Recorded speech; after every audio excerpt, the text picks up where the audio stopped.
En aquest estudi vam analitzar més de 100 metaanàlisis sobre els efectes del cannabis i els cannabinoids, incloent tant els efectes beneficiosos com efectes perjudicials.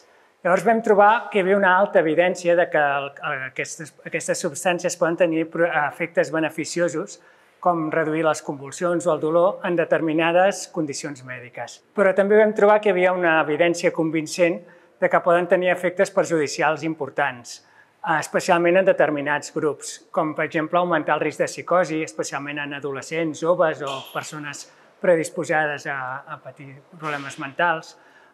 També en dones embarassades podien augmentar el risc de tenir fills amb VIH, o també en conductors podien augmentar el risc de tenir accidents de cotxe.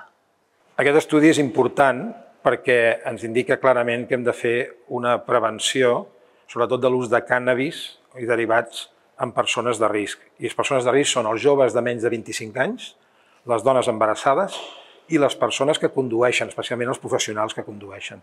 Totes aquestes poblacions no haurien de consumir cànnabis de cap manera. S'hauria d'intentar no consumir cànnabis en general, amb les excepcions que ha mencionat el doctor Ràdua.